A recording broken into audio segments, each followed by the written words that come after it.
Hello, Chris Turnpaugh here at Turnpaugh Health. This is going to be a video about the COVID shot, the COVID vaccine.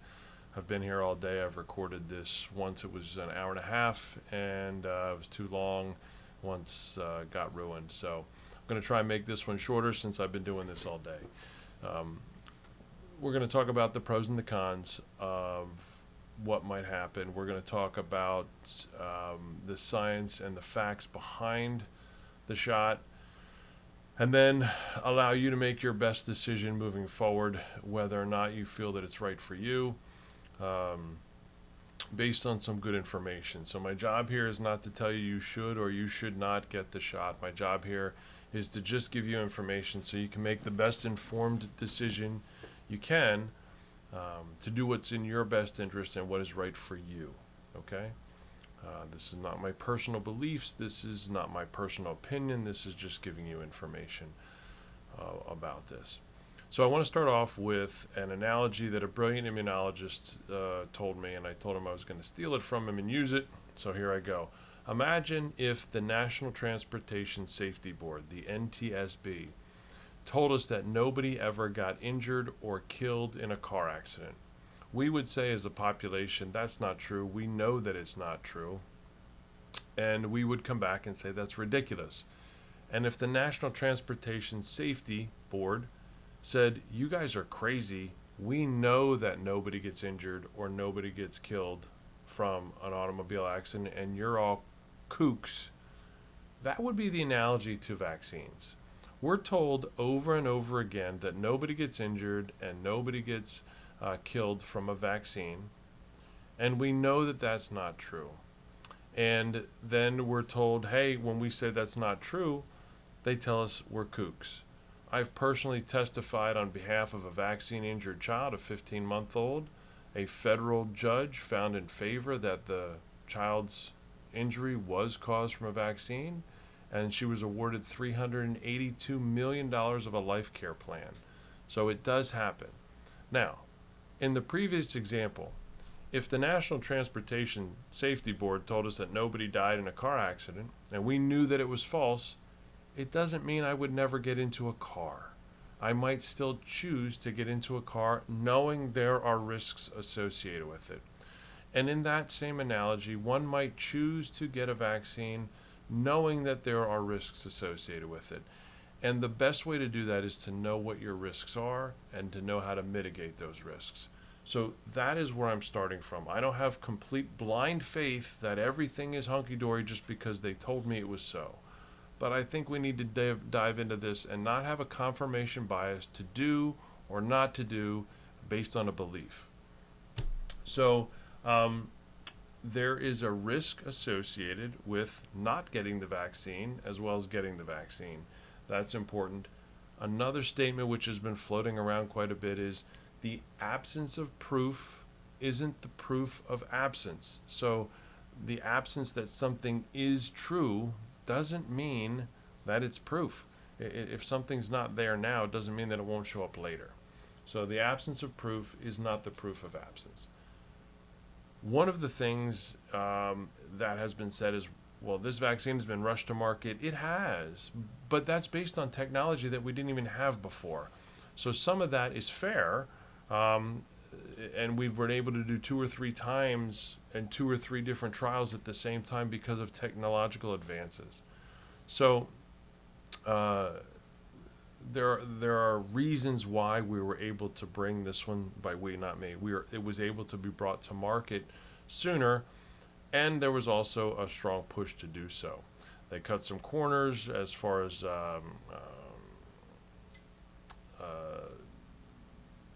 trials and time frames because they had to. So there are potential side effects to getting COVID.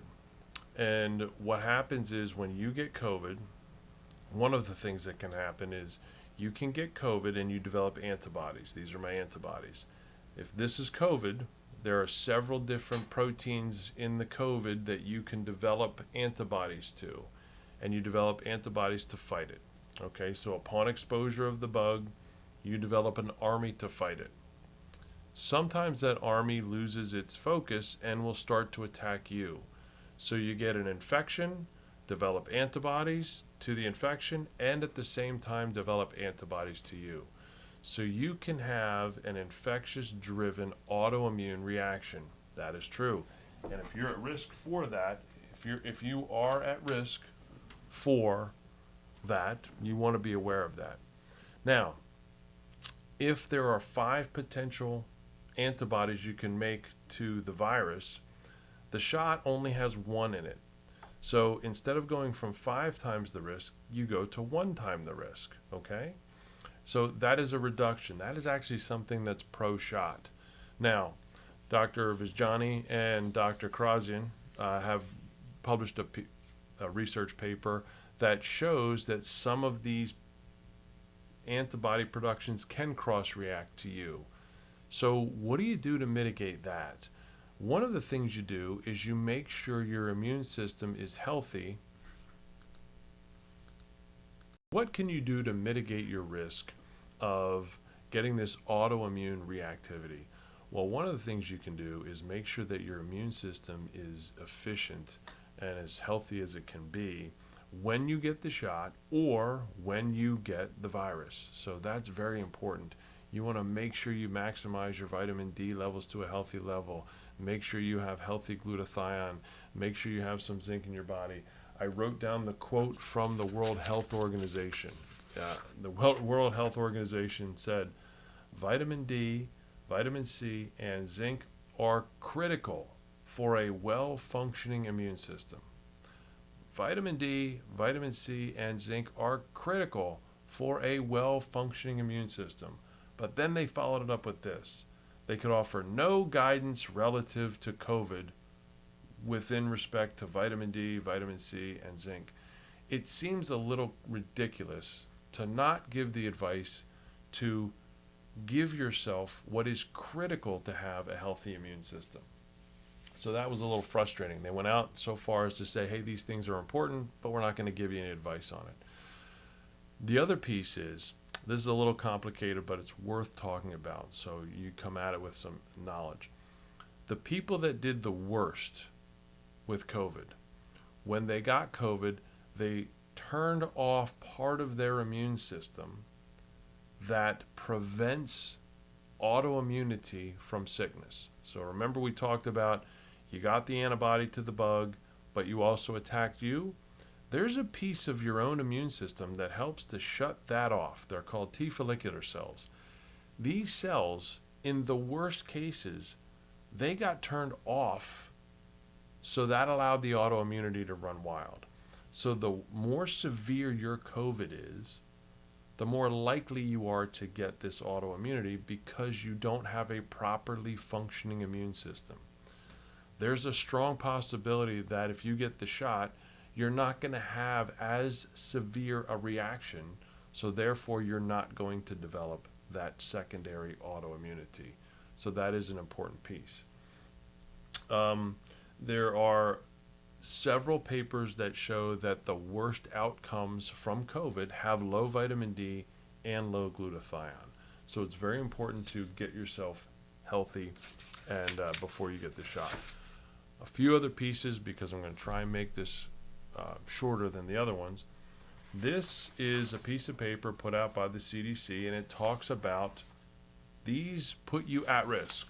There's sometimes these may be a risk factor. These are risk factors, and they are as follows: cancer, chronic kidney disease, COPD, which is chronic obstructive pulmonary disease, Down syndrome, heart conditions, heart failure, coronary artery disease, cardiomyopathy, so anything related to heart, immune compromise, the compromised immune system, obesity, severe obesity, pregnancy, sickle cell disease, smoking, and type 2 diabetes. So they go on to say these are your risk factors. The next page says reduce your risk factors. Now, it would be nice if they said maybe we should lose some weight, think about quit smoking, get rid of your obesity, manage your blood sugar, but they don't. They say reduce your risk factors, limit your interactions with other people, take precautions. So these are your risk factors.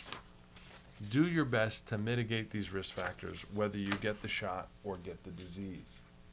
It's also important to know that these shots, I pulled up the data sheets for both Pfizer and Moderna.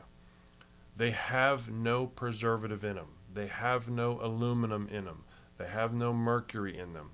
They have no aborted fetal tissue in them. They don't have that. They're kept at extremely cold temperatures because they don't have the preservative in them. Both shots require a follow-up shot. The Pfizer shot, you get basically a booster in 3 weeks, and the Moderna shot, you get one in 4 weeks. That's a bit of a gray area. The vaccine is not demonstrated to be 100% effective, so we don't even know if it's totally effective. It's not intended for children, right? So the Pfizer shot is meant to be given for, is not meant to be given under 18, and the Moderna shot not under 16. So these shots are not intended for children according to the manufacturers. That's an important point. The shots carry with them not side effects, but effects. They're going to make you feel like you have a mild or moderate case of COVID. That's the effect that they're trying to get you to have so that your immune system bounces back. It's very important to know the facts. So there is some potential cross-reactivity. So there was some concern about, will this affect young females from becoming, causing infertility? If the shot can do that, so can the virus. So it's important to know that if you have 5 pieces of a virus that can you develop antibodies to all 5, by reducing it to 1, you reduce that effect. The key here is to keep yourself as healthy as possible before the shot or before you get sick.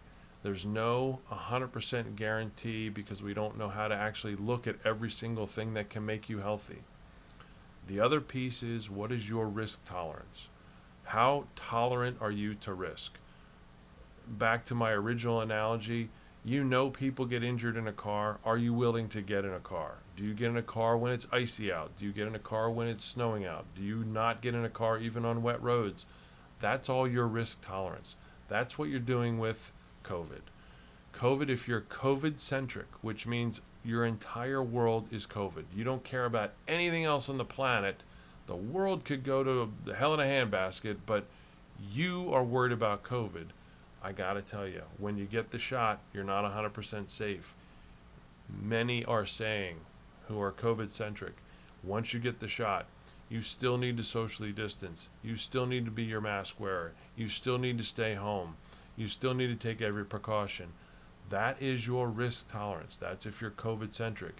If you are willing to be less fearful of COVID and the outcomes, your risk tolerance is different. That's important to note.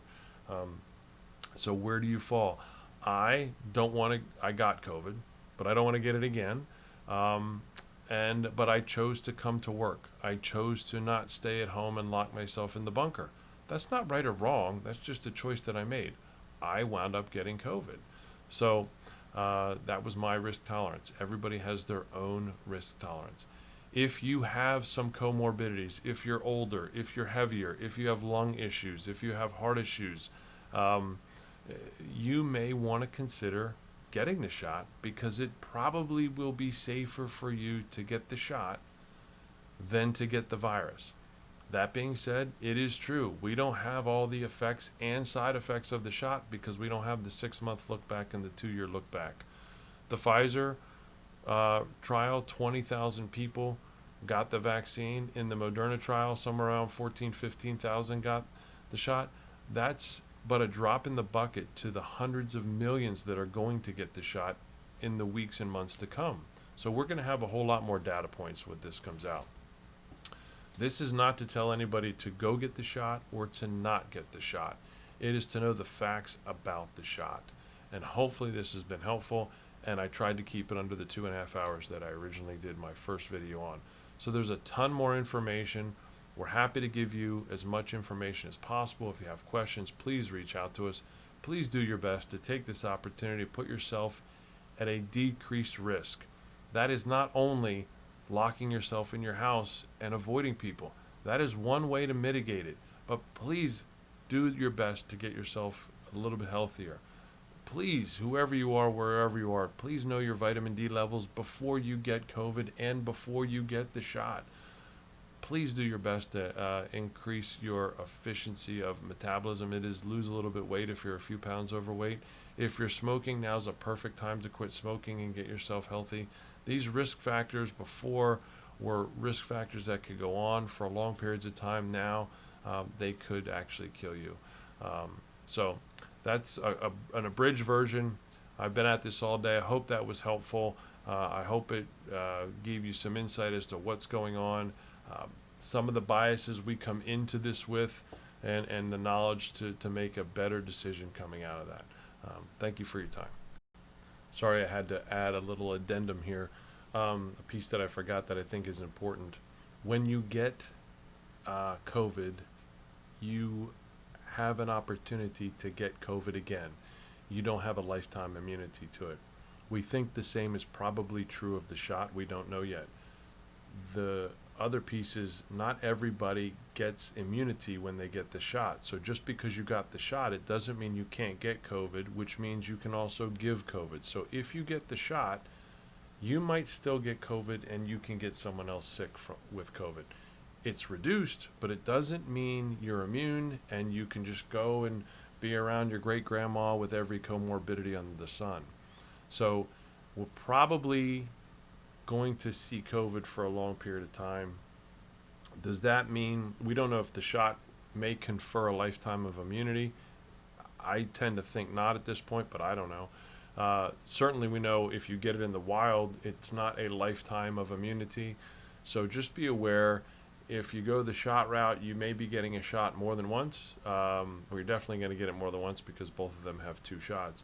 But it might wear off in a year. You might have to get a second shot. And don't think just because you got the shot, you're free. I was watching Israeli news and they were saying, I can't wait to get the shot because I'll be free again. I can do whatever I want. And that's a mistake. The mistake is that you just don't have to worry about anything once you get the shot. It's not like you put on battle armor and you're fully safe. So I wanted to put that addendum in there because I know I was talking to some people and they thought, well, I thought once I got the shot I couldn't give it to my grandmother or my mother. I thought once I got the shot I was going to be fine. I don't know that that's going to be the case. I don't think anybody knows that that's going to be the case yet. So thanks again.